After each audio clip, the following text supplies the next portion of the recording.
Good morning friends. मैं एक शराबी हूँ, मेरा नाम विमल है। हाय विमल जी। और हमारी जो लिविंग सोबर की जर्नी है वो धीरे धीरे आगे बढ़ रही है, एक एक कदम करके।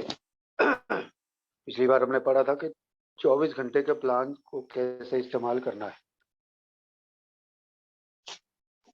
कि 24 घंटे के लिए, 1 घंटे के लिए, 2 घंटे के लिए, किसी भी तरीके से वो अगर कहीं कुछ इच्छा आ रही है अंदर, कुछ क्रेविंग हो रही है शराब पीने की, तो थोड़ा थोड़ा वक्त करके कैसे भी करके उसे पोस्टपोन करते जाए, बजाय ये सोचने की कि मैंने अब नहीं पीऊंगा, कभी नहीं पीऊंगा। थोड़ा थोड़ा करके पोस्टपोन करते जाए, टालते जाए उसे। अब हम आ रहे हैं अगले चैप्टर पे, पेज नंबर 7, चैप्टर 4। और ये बहुत ही इंपॉर्टेंट चैप्टर है, क्योंकि इसमें मुझे मेरे डिनायल और मेरे एक्सेप्टेंस दोनों के बारे में बताया जाएगा। और सबसे बड़ी चीज है कि मेरी बीमारी के बारे में जो बिग बुक में मुझे बताया गया था, उसमें मुझे एक थ्योरी के रूप में बताया गया था कि मेरी बीमारी क्या है। लेकिन यहाँ पे मुझे बड़ी विस्तार से एक्सप्लेन किया जाएगा, विस्तार से बताया जाएगा कि जो चीज मैं समझता नहीं हूँ, जिस चीज को मैं शायद पूरी तरह से कह सकता हूँ कि अपने अंदर नहीं ले पाता हूँ, और वो है कि मेरी बीमारी की गंभीरता कितनी सीरियस है। मेरी ये जो अल्कोहलिज्म है, ये कितनी सीरियस इलनेस है, उस चीज को शायद मैं नहीं समझ पाता हूँ।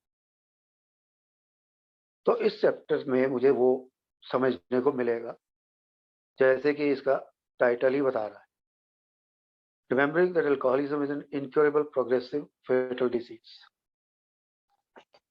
सबसे पहले ही मुझे एक सुझाव दे दिया गया, इसे मैं सुझाव मानूं, चेतावनी मानूं, या कुछ भी मानूं, लेकिन ये मुझे दे दिया गया है कि ये याद रखना है कि शराबीपन एक ला इलाज, बढ़ने वाली और जानलेवा बीमारी है।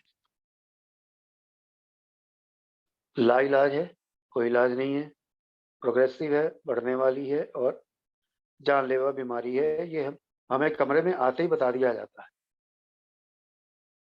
लेकिन बताना और सुनना एक अलग बात है। यहाँ पे मुझे याद रखने के लिए कहा जा रहा है कि ये याद रखना, जो कि मैं भूल जाता हूँ। Many people in the world know they cannot eat certain foods, oysters or strawberries or eggs or cucumbers or sugar or something else, without getting very uncomfortable and maybe even quite sick. बहुत लोग हैं दुनिया में ऐसे जो किसी ना किसी चीज से उनको परेशानी होती है, खाने की कोई ना कोई चीज ऐसी होती है जो उनको सूट नहीं करती। हम इसको आम भाषा में कहते हैं कि मुझे सूट नहीं करती।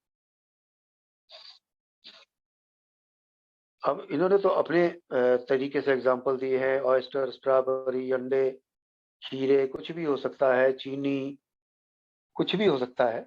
लेकिन आम आदमी को भी हजारों चीजें हैं खाने की, तो किसी ना किसी चीज से दिक्कत हो सकती है, जिसे कहते हैं सूट नहीं करती, उसको खाने से कुछ ना कुछ परेशानी होती है। विदाउट गेटिंग वेरी अनकंफर्टेबल, असहज होना, थोड़ा बेचैनी सी होना, और यहाँ कई बार काफी बीमार भी हो जाते हैं। पता चलता है अच्छा कल वो खा लिया था गलती से, इसलिए आज ये तबीयत खराब होगी। बहुत सारी चीजें ऐसी हैं, और मेरे ख्याल से कि ज्यादातर इंसानों के साथ ऐसा होता ही है कि एक ना एक चीज ऐसी होती है। और मैंने यहाँ तक देखा है, मैंने लाइव एग्जांपल देखा है मेरे कजन ब्रदर का। वो कुछ भी खाते हैं तो उनके पूरे शरीर में दाने हो जाते हैं। कुछ भी खाते हैं, पूरा शरीर लाल हो जाता है। तो यहाँ तक भी एलर्जी हो सकती है, यहाँ तक भी दिक्कत हो सकती है। और many people in the world know, उनको पता होता है, हर व्यक्ति को पता होता है कि मुझे किस चीज से दिक्कत होती है, तो मैं इससे परहेज कर लूं। A person with a food allergy of this kind can go around feeling a lot of self-pity, complaining to everyone that he or she is unfairly deprived and constantly whining about not being able or allowed to eat something delicious.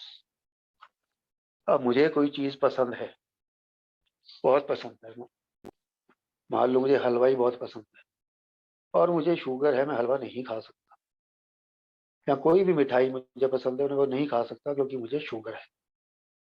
तो मेरा क्या reaction होता है? मेरी प्रतिक्रिया ये होती है, एक तो मैं सेल्फ पिटी में जाता हूँ कि मैं बेचारा, मैं मीठा खा ही नहीं सकता, बड़ी दिक्कत है।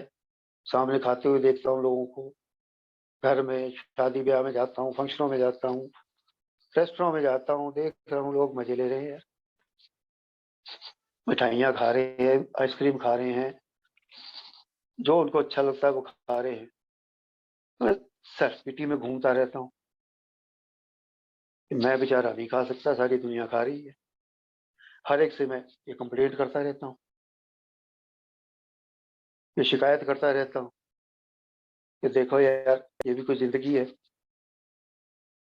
मैं अपनी पसंद की चीज नहीं खा सकता। और लगातार इस चीज के लिए रोता रहता हूँ, चिल्लाता रहता हूँ कि मुझे अपनी मनपसंद चीज नहीं मिल रही खाने को, खाने में भी परहेज करना पड़ रहा है, मनपसंद चीज ही नहीं मिल रही खाने को। तो ये एक नेचुरल रिएक्शन है, स्वाभाविक प्रतिक्रिया, कि जब मेरी मनपसंद की कोई चीज, यहाँ तो खाने का एग्जाम्पल दिया जा रहा है, तो हम खाने पे ही रुकेंगे कि अगर मेरे पसंद की खाने की चीज मुझे नहीं मिल रही है और मुझे ये पता है कि मैं कभी नहीं खा सकता, तो जाहिर है कि मैं दुखी रहूंगा। ये पहली प्रतिक्रिया है। आगे चलते चलते क्या होगा वो एक अलग बात है, लेकिन पहली प्रतिक्रिया यही होती है और काफी समय तक यही रहती है रिएक्शन, कि मैं बेचारा गम का मारा, दुखी। तो वही चीज चलती रहती है। Obviously, even though we may feel cheated, it isn't wise to ignore our own physiological makeup. अब चाहे हमें कुछ भी महसूस हो रहा हो, यहाँ पे तो उसने चीटेड वर्ड यूज किया है कि हमारे साथ धोखा हुआ है। अब धोखा क्या हुआ है? धोखा ये हुआ कि मेरे शरीर में ऐसी समस्या आ गई है कि मैं अपनी मनपसंद चीज नहीं खा सकता। तो मैं किसी ना किसी को ब्लेम करता हूँ ना, कि भगवान ने धोखा कर दिया मेरे साथ, या शरीर ने धोखा दे दिया मुझे, तो कुछ भी बोल सकता हूँ। तो इसलिए चीटेड वर्ड यूज किया है यहाँ पे। तो मेरे साथ धोखा हुआ है, बेशक मैं ये मान के चलूं या ऐसा मुझे महसूस हो रहा हो, लेकिन अपनी शारीरिक अवस्था को या अपनी शारीरिक बनावट को इग्नोर करना कोई समझदारी नहीं है। मेरे शरीर में क्या समस्या है, अगर मैं उसको अनदेखा करता रहता हूँ तो वो तो कोई समझदारी नहीं है ना।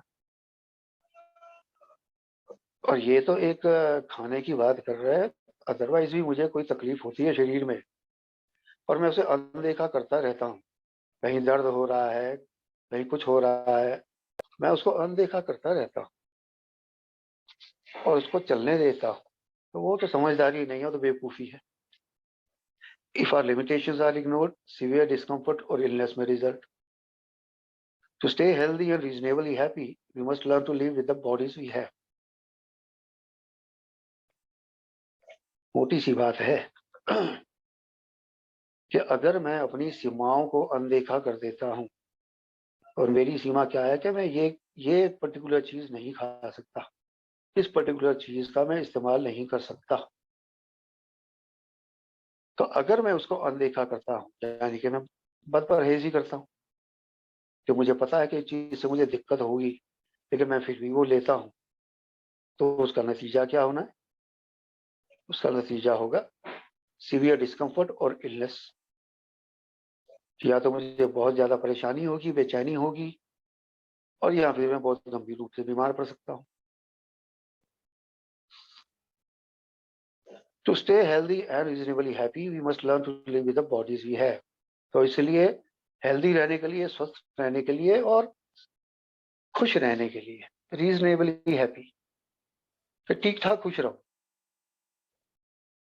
बहुत ज्यादा खुशी भी नहीं और रोना पीटना भी नहीं, खुश रहूं मैं। उसके लिए जो शरीर मुझे मिला है, मुझे उसके साथ जीना सीखना पड़ेगा।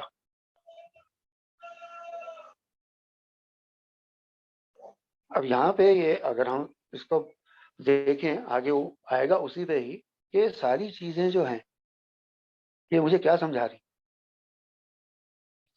जो अभी तक हमने पढ़ा उसका सार इस लाइन में आ गया। जो शरीर मुझे मिला है मुझे उसके साथ जीना सीखना पड़ेगा। मेरे शरीर में अगर किसी चीज की एलर्जी है, कोई चीज मुझे सूट नहीं करती है, तो मुझे उसे एक्सेप्ट करके उसके साथ जीना सीखना पड़ेगा। और वो धीरे धीरे शराब और शराबीपन में भी आएगा, लेकिन भूमिका बांधी जा रही है वहीं तक पहुंचने के लिए। One of the new thinking habits a recovering alcoholic can develop is a calm view of himself or herself as someone who needs to avoid chemicals, alcohol, and other drugs that are substitutes for it if he or she wants to maintain good health. तो जब मुझे ये कहा जा रहा है कि जैसा शरीर मुझे मिला है मुझे उसके साथ ही जीना सीखना पड़ेगा, तो यहाँ पे बार बार थिंकिंग हैबिट्स की बात करता है, सोच बदलने की बात हो रही है। तो one of the new thinking habits, तो एक और नई सोचने की आदत मैं डाल सकता हूँ, और वो क्या है? एक रिकवरिंग अल्कोहलिक डाल सकता है calm view of himself or herself as someone who needs to avoid chemicals. अपने बारे में एक बड़ा शांत दृष्टिकोण रखना कि मैं एक ऐसा व्यक्ति हूं जो किसी भी प्रकार का केमिकल सब्सटेंस नहीं ले सकता। किसी भी प्रकार का केमिकल सब्सटेंस मुझे नुकसान करेगा, मेरे लिए परेशानी खड़ी करेगा। तो इसलिए मैं ऐसा व्यक्ति हूं जो किसी भी प्रकार का केमिकल सब्सटेंस, चाहे वो शराब है या उसके सब्सटीट्यूट्स हैं, जिन्हें हम मूड ऑल्टरिंग सब्सटेंस भी कहते हैं, वो मैं नहीं ले सकता अगर मुझे अपनी हेल्थ को ठीक ठाक रखना है। तो अगर मुझे स्वस्थ रहना है, तो अपनी सेहत को ठीक रखना है, तो मैं कोई भी केमिकल नहीं ले सकता किसी भी तरह का। तो शांति से बैठ के मुझे इस चीज के बारे में सोचना पड़ेगा। जब मुझे बीमारी के बारे में पता चल गया है कि मुझे शराबीपन की बीमारी है जो प्रोग्रेसिव, इनक्योरेबल और फेटल है, तो मुझे शांति से बैठ के ये सोचना पड़ेगा और इस चीज को स्वीकार करना पड़ेगा कि मेरा शरीर ऐसा है, मैं ऐसा व्यक्ति हूं जो कोई भी केमिकल इस्तेमाल नहीं कर सकता, और उसके लिए कहीं दूर जाने की जरूरत नहीं है। वो एक्सेप्ट करने के लिए या वो एक नई सोच बनाने के लिए कहीं दूर जाने की जरूरत नहीं है। We have as a business our own drinking days, a total of hundreds of thousands of man or woman years of a whale of a lot of drinking. हमने कितने ही घंटे, अब यहाँ पे मैन ईयर्स की बात कर रहे हैं, सैकड़ों और हजारों मैन वुमेन ईयर्स।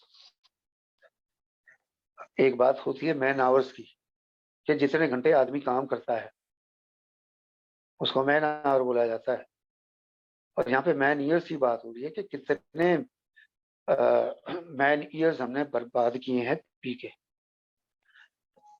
कितने मैन ईयर्स हमने पी है, कितना समय हमने पीने में गुजारा है। अगर हम उन घंटों को जोड़े कि जितने घंटे हमने पी के गुजारे हैं, हर हर व्यक्ति के अलग अलग होंगे, लेकिन अगर कहीं कभी उसे जोड़ने के लिए बैठे ना कि कितने घंटे पीने में लगाए हैं हमने, तो शायद मैं अपनी बात करूं तो हजारों में आएंगे,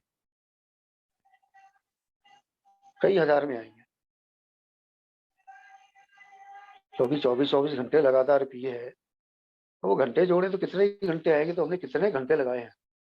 वो सबूत है यार, वो इस चीज का सबूत है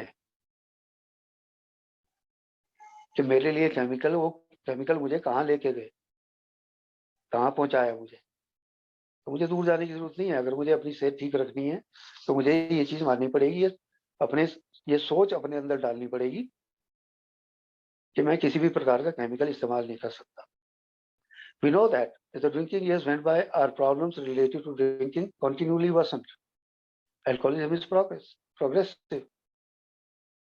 तो प्रैक्टिकल एक्सपीरियंस है हम सबका, कम से कम मेरा तो है कि as the drinking years went by, जैसे जैसे साल बीतते गए हमारे पीने के, और मैं एक बार पहले भी शेयर किया था, आधी भी ऐसे शुरू करके 2 बोतल रोज या 1.5 बोतल रोज तक पहुंच रहा था, प्रोग्रेस है ना, और बड़ी अच्छी प्रोग्रेस है। तो जैसे जैसे साल बीतते गए, problems related to drinking, drinking तो बड़ी बड़ी, शराब तो बड़ी बड़ी, प्रॉब्लम्स रिलेटेड टू ड्रिंकिंग, और वो पीने से संबंधित जो समस्याएं थी वो भी बढ़ती गई। और ये सारे अनुभव हमारे पास हैं। तो जैसे जैसे शराब बढ़ती गई, शराब तो बड़ी बड़ी, साथ में उससे रिलेटेड, उससे संबंधित समस्याएं भी बढ़ती गई। तो इसका क्या मतलब है? इसका मतलब है अल्कोहलिज्म इज प्रोग्रेसिव, शराबीपन बढ़ती हुई बीमारी है। Oh, of course, many of us had periods when for some months or even years, we sometimes thought that drinking has sort of straightened itself out.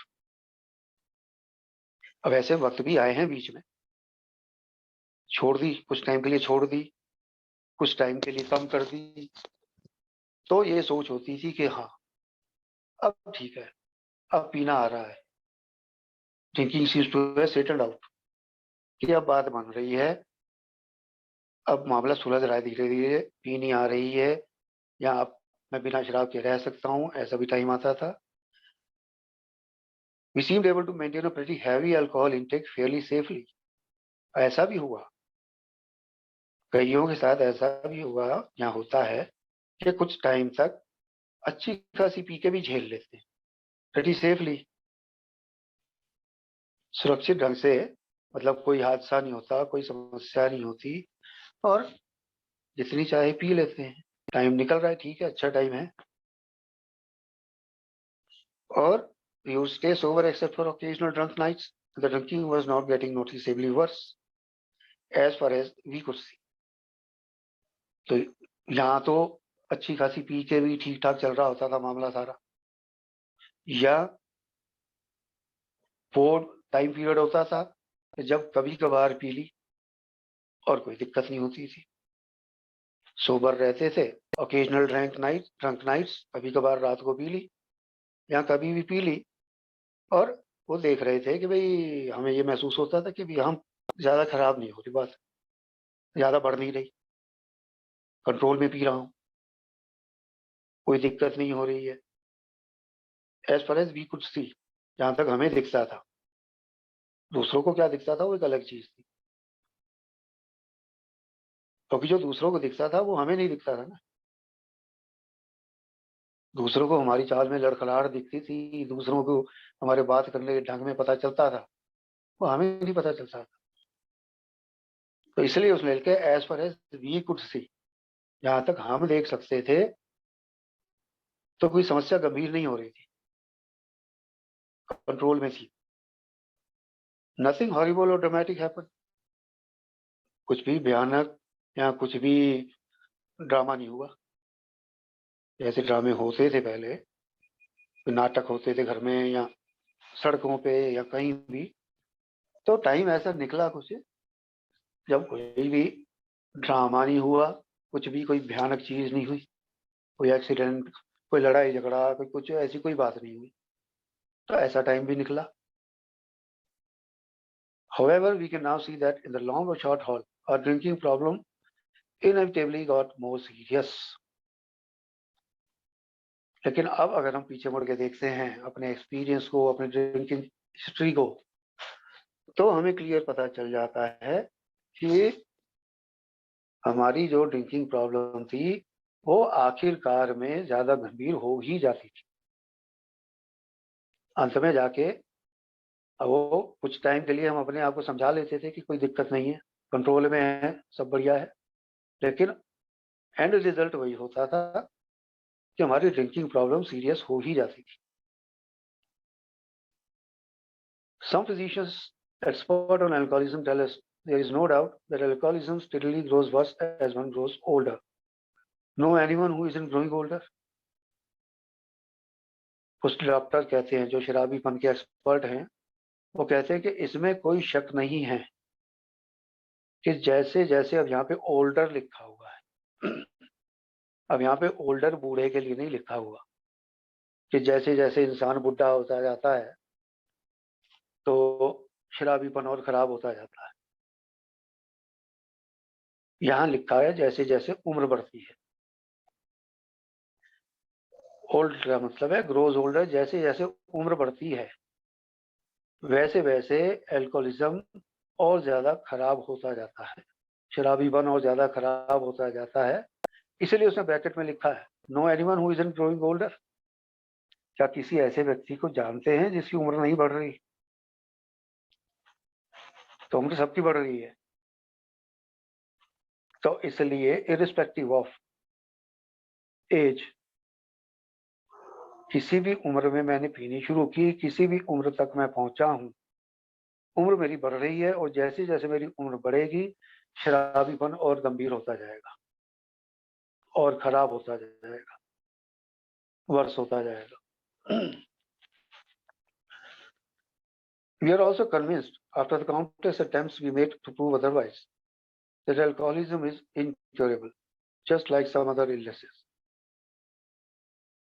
अब हमने बड़े सारी कोशिशें की, कई सारे इलाज किए। मेरे ख्याल हम सब ने अलग अलग तरीके से, घर वालों ने, सब ने हमारे इलाज भी कराए होंगे। मुझे वो खाने में पुड़िया डाल के दी गई थी, खा ले शराब रुक जाएगी। तो इंजेक्शन भी लगवाए गए थे, पता नहीं कई तरीके की चीजें की गई। वो सब करने के बाद भी शराब बंद नहीं हुई, शराब चलती रही, रुकी नहीं, बल्कि बढ़ती गई। So we are also convinced after the countless attempts, अनगिनत कोशिशों के बाद ये प्रूव करने की कोशिश कि मैं रुक सकता हूं, मैं बंद कर सकता हूं, एल्कोहलिज्म इज इनक्योरेबल। उन सब के बाद हमें यह विश्वास हो जाता है कि शराबीपन इनक्योरेबल है, लाइलाज है। पहले उसने प्रोग्रेसिव बताया था, अब उसने बताया कि इनक्योरेबल, लाइलाज है, just like some other illnesses. जैसे कई और बीमारियां लाइलाज होती है, ऐसे ही शराबीपन भी लाइलाज है। It can not be cured in this sense. अब इसको लाइलाज क्यों कहा गया है? ये तो हम कह देते हैं कि इसकी कोई गोली नहीं बनी, कोई इंजेक्शन नहीं बना, कोई कैप्सूल नहीं बना, वो ठीक है कि मेडिकली इसका कोई इलाज नहीं, लेकिन इसका दूसरा पहलू भी है। यहाँ पे बताया जा रहा है कि इसको किस सेंस में, किस भाव से कहा जा रहा है कि ये लाइलाज है, इसका इलाज नहीं हो सकता। किस भाव से कहा जा रहा है? We cannot change our body chemistry and go back to being the normal, moderate social drinkers lots of us seem to be in our youth. पीछे बताया था शारीरिक बनावट के बारे में कि हर व्यक्ति के साथ ऐसा होता है कि कोई ना कोई चीज ऐसी होती है जिससे उसे परेशानी हो जाती है। और फिर पेज के लास्ट में कहा गया था कि जैसा हमारा शरीर है उसके साथ हमें जीना सीखना होगा। उसी चीज को ये आगे बात कर रहा है कि किस भाव से ये लाइलाज है। हमारे बॉडी की जो केमिस्ट्री है, जो बनावट बन गई है बॉडी की, उसको हम बदल नहीं सकते। अगर मेरे शरीर में शराब के प्रति जो एलर्जी कही जाती है वो है, तो वो बदली नहीं जा सकती। बॉडी की केमिस्ट्री ऐसी है, बॉडी में केमिकल्स ही ऐसे बन गए हैं कि शराब रिएक्शन कर जाती है, उसको हम बदल नहीं सकते। और हम वापस उस पोजीशन पे, उस स्थिति में नहीं जा सकते जहां हम पहले की तरह आराम से पी सके, नॉर्मल मॉडरेट सोशल ड्रिंकर की तरह, जो शुरू शुरू में, यहाँ पे वो यूथ की बात कर रहा है कि जवानी में शुरू शुरू में हम थे ऐसे कि आराम से पी लेते थे, कोई दिक्कत नहीं होती थी। लेकिन इसको यूथ को शुरू शुरू की भी बात कर सकते हैं, क्योंकि हर व्यक्ति अलग अलग उम्र में पीना शुरू करता है। हमारे सामने कई एक्सपीरियंस हैं, शेयरिंग में हम सुनते हैं, किसी ने बचपन से शुरू की, किसी ने किशोरावस्था में शुरू की, किसी ने काफी लेट शुरू की, लेकिन बात यह है कि शुरुआत में जैसे हम थे, अब वापस हम उस स्थिति में नहीं पहुंच सकते जो नॉर्मल सोशल ड्रिंकर बन जाए. As some of us put it, we can no more make the change that a pickle can change itself back into a cucumber. वही बात है, हम कमरों में कितनी बार सुनते हैं, आम का अचार बन गया, अब वापस आम नहीं बन सकता. ठीक वही बात लिखी है यहाँ पे. कुकुम्बर का अचार बन गया, वापस कुकुम्बर नहीं बन सकता. तब मेरा शरीर ऐसा बन गया है, उसकी केमिस्ट्री चेंज नहीं हो सकती. अब वापस मैं उस स्थिति में नहीं जा सकता कि मैं वापस नॉर्मल सोशल ड्रिंकर बन जाऊं.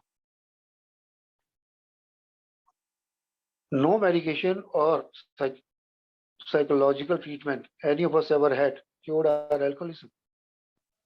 वही बात जो भी पहले हो रही थी, कोई भी दवाई या कोई भी साइकोलॉजिकल मनोवैज्ञानिक इलाज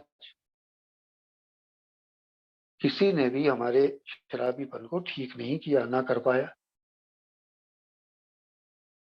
सबने अपने अपने तरीके से बंद करने की कोशिश किया है, इलाज करवाए हैं, सब कुछ करवाया है, लेकिन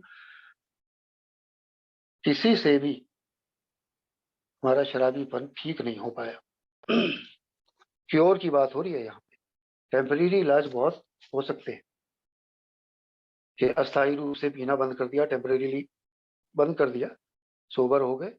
और यहाँ क्योर की बात हो रही है, ठीक होना. ठीक नहीं हो पाया. Further, having seen thousands and thousands of alcoholics who did not stop drinking, we are strongly persuaded that alcoholism is a fatal disease. कितने शराबी हम देखते हैं. इन कमरों में आके ही मैंने कितने लोगों को देखा है जो बंद नहीं कर पाए और चले गए. उनको हम देखते हैं. यहाँ हमारे सामने कितने ऐसे केस आते हैं जो किसी न भी किसी वजह से या किसी भी वजह से बंद नहीं कर पाते, रुक नहीं पाते. उनको देख के हमें ये समझ आती है, उनको देख के ये हमें प्रूफ मिल जाता है, alcoholism is a fatal disease. So progressive हो गया, इनक्योरेबल हो गया, और अब फेटल, घातक, जानलेवा. तो उनको देख के हमें ये समझ में आ जाती है कि शराबीपन जानलेवा बीमारी है. Not only have we seen many alcoholics drink themselves to death, dying during the withdrawal symptoms of delirium tremens or convulsions, or dying of cirrhosis of the liver directly related to drinking. अब इसमें भी दो पहलू हैं. इसमें भी दो पहलू हैं. पहली चीज कि हमने शराबियों को पी पी कर मरते देखा है. Dying during the withdrawal symptoms, जब बहुत ज्यादा पी लेते हैं उसके बाद विड्रॉल होते हैं. डेलीरियम ट्रेमंस, वो जो कंपन, हाथ पैर कांपना, घबराहट होना, वो सब. और कन्वल्शंस, पूरा शरीर हिलता है, नसें खिंचती हैं, वो सब होते हैं ना विड्रॉल में. और उसके दौरान कई लोग झेल नहीं पाते और उनकी मृत्यु हो जाती है. और या वैसे भी हमने पी पी के कई लोगों को इस दुनिया से जाते हुए देखा है. तो वो तो हमने देखा ही है. और dying of cirrhosis of liver, liver तो सीधा सीधा इफेक्ट करता ही है. मेरा खुद का 90% लीवर खत्म हो चुका था, फिर भी मैं पी रहा था. तो लीवर सिरोसिस से भी डेथ होती है. तो ये सब शराब के प्रत्यक्ष परिणाम है, यानी कि शराब के कारण हुई सीधी मौतें हैं, जो सीधे सीधे नजर आती हैं कि शराब पीने के कारण हो गई. ये हाथ से सीधे सीधे नजर आते हैं, सीधे शराब को दोष दिया जा सकता है इनके लिए. लेकिन we also know that many deaths not officially attributed to alcoholism are in reality caused by it. लेकिन दूसरा पहलू क्या है कि कई जो मौतें होती हैं उनको ऑफिशियली शराबीपन को दोष नहीं दिया जाता उनके लिए। यहाँ शराबीपन सीधे तौर पर उनका कारण नहीं होता, लेकिन असलियत में वो शराबीपन के कारण ही हुई होती है। इनडायरेक्टली उनके लिए शराबीपन ही जिम्मेदार होता है उन मौतों के लिए, चाहे हम उसको सीधे तौर पे या ऑफिशियली उसको शराबीपन की वजह से ना माने, लेकिन वो कहीं ना कहीं शराबीपन जिम्मेदार होता है। कैसे? Often when an automobile accident, drowning, suicide, homicide, heart attack, fire, pneumonia or stroke is listed as the immediate cause of death, it was heavy alcoholic drinking that led to the fatal condition or event. अब अक्सर क्या होता है कि मौत का कारण क्या बनता है? एक्सीडेंट, गाड़ी ठुक गई, एक्सीडेंट हो गया, बंदा चला गया, डूब गया, पानी में डूब गया,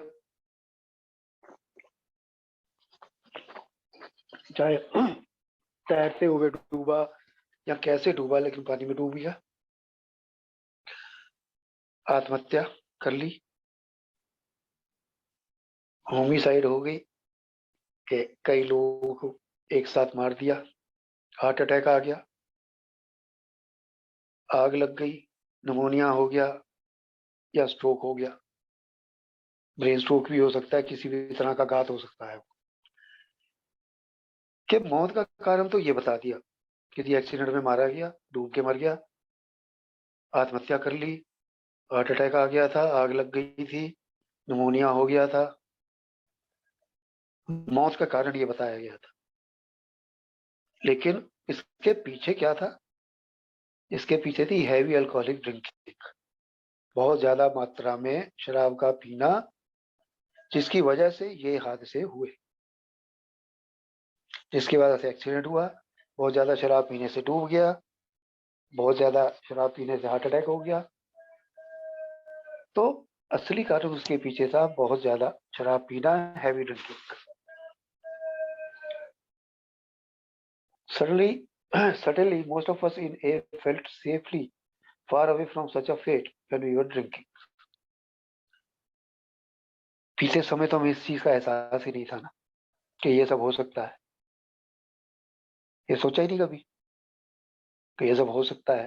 तो अपनी दुनिया में थे, पीते हुए मस्त थे, और किसी चीज का तो ख्याल ही नहीं था।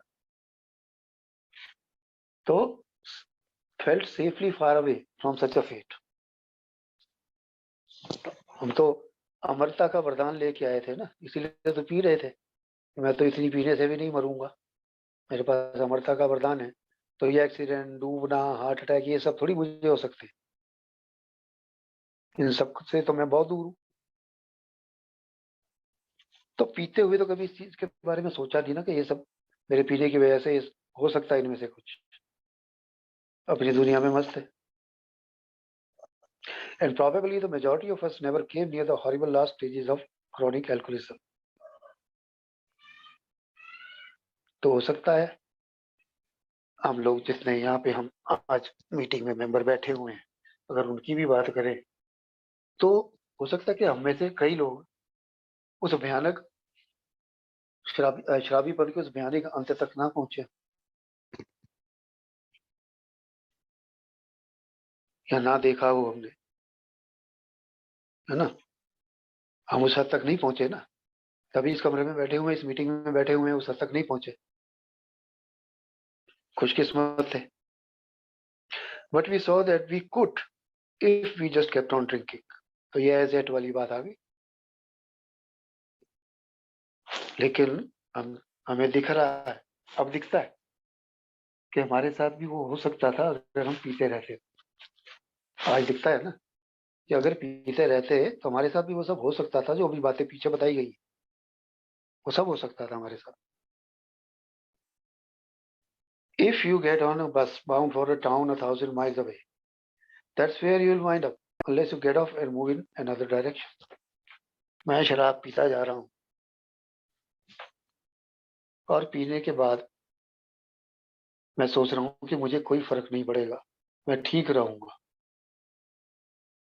ये जानते हुए भी दुनिया चिल्ला चिल्ला के कह रही है, घर वाले चिल्ला चिल्ला के कह रहे हैं शराब पिएगा तो मर जाएगा, तो भी मैं ये सोच रहा हूँ कि मुझे कुछ नहीं होगा, लेकिन वो मुझे होगा। नतीजा उसका वही है, शराब पीने के बाद अगर मैं पीता रहूंगा तो नतीजा वही होगा। अगर मैं रास्ते में रुक के, जो ये बस का एग्जांपल दिया है, कि मैंने अगर दिल्ली से आगरा की बस पकड़ी है और मैं उसमें बैठा रहता हूँ, तो मैं आगरा ही पहुंचूंगा, और तो कहीं पहुंचूंगा नहीं। हाँ, अगर बीच में मैं उतर के बस बदल लूं, कहीं और की पकड़ लूं, तो फिर मैं कहीं और पहुंचूंगा। सीधा सीधा मतलब है कि मैं शराब पीता रहूंगा तो मैं उसी अंत पे पहुंचूंगा, उसी मंजिल पे पहुंचूंगा जहाँ शराब ने मुझे पहुंचाना है।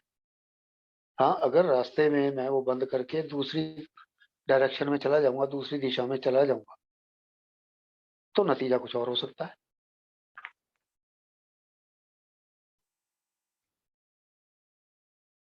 Okay, what do you do if you learn that you have an incurable, progressive, fatal disease, whether it's alcoholism or some other, such as heart condition or cancer? अब ये सारा कुछ बता दिया हमें, कैसे ये प्रोग्रेसिव है, कैसे इनक्योरेबल है, और कैसे ये फेटल है। अब सवाल है एक, कि जब मुझे पता चलता है कि मुझे एक लाइलाज बीमारी है, और वो भी बढ़ती हुई और जानलेवा, जैसे कुछ और बीमारियां होती है, हार्ट कंडीशन, किसी का दिल इतना कमजोर होता है कि कभी भी हार्ट फेल हो सकता है, या कैंसर, कोई ऐसा कैंसर जिसका इलाज नहीं हो।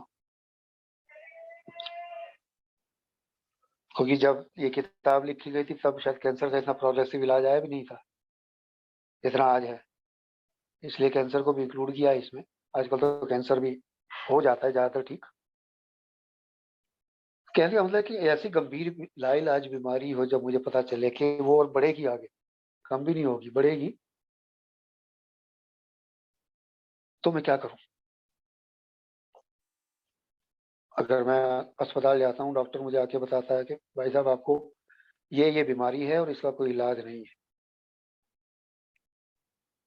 तो मैं क्या करूंगा? सवाल ये है। अब मैंने डिनाइल की बात की थी शुरू में।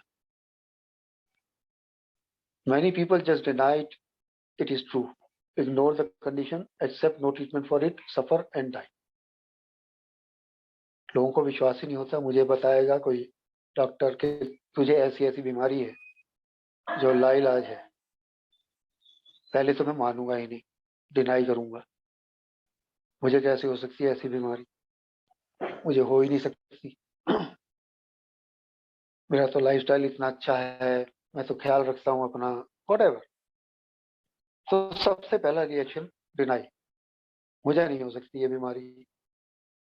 दूसरा, इग्नोर द कंडीशन, परवाह ही नहीं है, अब होगी तो होगी, देखते हैं क्या होता है आगे। डॉक्टर तो बोलते रहते हैं तेरे को ये हो गया, तेरे को वो हो गया, ऐसे ही बोल दिया होगा, लेकिन उसको मैं इग्नोर कर देता हूँ, देखा कर देता हूँ, देखते हैं क्या होगा आगे। Accept no treatment for it, उसका इलाज भी नहीं कराते। पहले तो मैंने मना ही कर दिया, मुझे ये बीमारी हो ही नहीं सकती, फिर चलो थोड़ा बहुत मान लिया तो अनदेखा कर दिया, तो कोई बात नहीं, देखेंगे आगे जो होगा, अभी तो ऐसी कोई दिक्कत नहीं हो रही, कोई प्रॉब्लम नहीं हो रही, अभी तो चलने दो। और फिर तीसरी स्टेज पे मैं इलाज भी नहीं कराता, तो अल्टीमेटली क्या होता है? सफर एंड डाई, कष्ट भोगना और फिर मरना। तो ये चीज होती है। डिनाइल इतना तगड़ा होता है कि मैं मानता ही नहीं हूं कि मुझे बीमारी है, उसको मैं अनदेखा करता हूँ और फिर इलाज भी नहीं करता उसका। तो अंत वही होता है कि कष्ट भोगना और मरना। But there is another way, लेकिन एक दूसरा रास्ता भी है, सीधा सीधा रास्ता है। कोई ज्यादा कॉम्प्लिकेटेड पेचीदा या कोई घुमाव फिराव वाला रास्ता नहीं है, सीधा सीधा रास्ता है। You can accept the diagnosis persuaded by your doctor, your friends और योरसेल्फ। पहली चीज कि जो मुझे बताई गई है समस्या, उसे मैं एक्सेप्ट कर लूं। डायग्नोसिस जो मेरा पहचान की गई है मेरे रोग की, उसको मैं स्वीकार कर लूं, चाहे वो डॉक्टर ने की हो, चाहे दोस्तों ने की हो, चाहे मैंने खुद ने की। Then you can find out what can be done, if anything, to keep the condition under control, so you can still live many happy, productive, healthy years as long as you take proper care of yourself. फिर next step क्या है, मैं पता करूंगा कि मैं अपनी इस कंडीशन को कंट्रोल में कैसे रख सकता हूँ भाई, और ना बढ़े आगे। अब जो लग गई बीमारी वो तो लग गई, अब आगे ना बढ़े, इसको कंट्रोल में रखने के लिए क्या कर सकता हूँ, वो मैं पता करूंगा कि कोई दवाई है जिससे मेरा ये कैंसर कंट्रोल में रहे और ना बढ़े, कोई ट्रीटमेंट है, कोई फिजियोथेरेपी है, कोई किसी तरीके की चीज है जो कंट्रोल में रहे, ताकि मैं अपनी जिंदगी आगे बढ़ा सकूं, उसको लंबा कर सकूं और एक स्वस्थ जीवन बिता सकूं, जब तक कि मैं अपना पूरी अच्छी देख रेख करता रहूंगा। इलाज पता करूंगा, अपनी अच्छी देख रेख करूंगा, ताकि मैं आगे कई सालों तक एक अच्छी जिंदगी बिता सकूं। You recognize fully the seriousness of your condition and you do the sensible thing necessary to carry on a healthy life. अपनी स्थिति की गंभीरता को मैं पहचानूं और मानूं, अपनी स्थिति की गंभीरता को पहचानूं और मानूं, और फिर जो जरूरी है उसके लिए एक हेल्दी लाइफ, एक स्वस्थ जीवन जीने के लिए जो जरूरी है वो करूं। सेंसिबल थिंग्स, समझदारी वाली चीजें, समझदारी भरी बातें या समझदारी वाले काम जो भी मुझे करने हैं, जरूरी है, वो मैं करूं। अभी समय हो रहा है, इससे आगे हम नहीं लेंगे, लेकिन ये पहला सीधा सीधा मेरे शराबीपन से जुड़ता है कि मुझे बीमारी पता चल गई है और मेरे पास दो रास्ते हैं कि यहाँ तो मैं डिनाइल में रहूं कि मुझे नहीं है बीमारी, अनदेखा कर दूं उसे और कष्ट सहता रहूं, सहते सहते सहते सहते जिंदगी मेरी कभी ना कभी खत्म हो जाएगी। और दूसरा रास्ता है कि मेरे को बीमारी पता चल गई है, उसे मैं एक्सेप्ट करूं, स्वीकार करूं, और उसके बाद में उसके लिए जो करना है ताकि मेरी जिंदगी अच्छी चले, जितनी भी जिंदगी आगे मेरे पास है वो अच्छी, हेल्दी, स्वस्थ चले, उसके लिए जो भी मुझे सही काम करने हैं वो मैं करूं। अपनी बीमारी की गंभीरता को पहचानूं सबसे पहले तो, कि मैं तो गंभीरता को ही नहीं पहचानता ना कि मेरी कितनी बीमारी कितनी गंभीर है। मैं तो बड़ा कैजुअल ले लेता हूँ, और कैजुअल लेता हूँ और मैं बड़ा लापरवाह हो जाता हूँ, और लापरवाही का परिणाम भुगतता हूँ। फिर तो उस स्थिति की गंभीरता को, अपनी बीमारी की गंभीरता को समझूं और फिर उसको कंट्रोल में रखने के लिए, आगे ना बढ़े बीमारी, उसके लिए जो भी करना है वो मैं करूं, ताकि आगे बची हुई जिंदगी जो मेरी है, मुझे भी नहीं पता कितनी है, वो मेरी सही सलामत अच्छे तरीके से और खुशनुमा चले। और यहाँ पे सारी चीजों में एक शराबीपन जोड़ दें तो ये सब मेरे शराबीपन के बारे में या तो मान लूं या डिनाई कर लूं। डिनाई करने का भी नतीजा मेरे को बता दिया और एक्सेप्ट करने का भी मुझे नतीजा बता दिया। तो यहीं रुकते हैं सौरभ आज के लिए। Thank you very much, thanks for letting me share.